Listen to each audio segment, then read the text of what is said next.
এই বছর প্রথমবার হতে চলেছে দীঘার জগন্নাথ মন্দিরে রথযাত্রা। রথযাত্রার আগে প্রথা অনুযায়ী ১৫ দিনের মতো বিশ্রাম নেন প্রভু জগন্নাথ। ১৫ দিন পর দরজা খুলল জগন্নাথ মন্দিরের। স্নানযাত্রার পর ১৫ দিন অনশরে ছিলেন প্রভু জগন্নাথ। সাধারণ মানুষের জন্য দরজা বন্ধ ছিল, তার জন্য তিনি এই ১৫ দিন কাউকেই দেখা দেননি। অবশেষে বৃহস্পতিবার ভোরবেলা ৬টা নাগাদ জগন্নাথের গর্ভগৃহের দরজা খোলা হয় এবং নব সাজে দেখা দেন প্রভু জগন্নাথ। ভোরবেলা ৫টা থেকেই দর্শনার্থীরা জগন্নাথ দেবকে দেখার জন্য ভিড় জমিয়েছিলেন।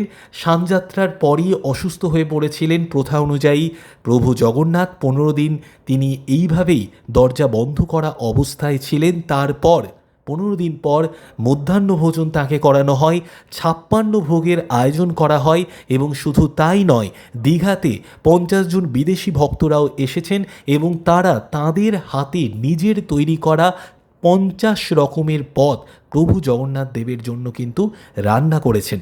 তো এই ধরনের পদগুলোর মধ্যে কি কি রয়েছে আমরা একবার জেনে নিই।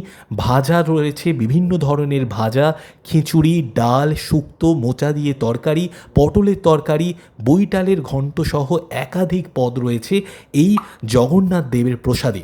তো এই ইনফরমেশানটা তোমাদের কেমন লাগলো অবশ্যই কমেন্টে লিখে জানিও, এবং কারা কারা দীঘার জগন্নাথ মন্দির এখনও পর্যন্ত দর্শন করে এসেছো অবশ্যই কমেন্টে লিখে জানিও।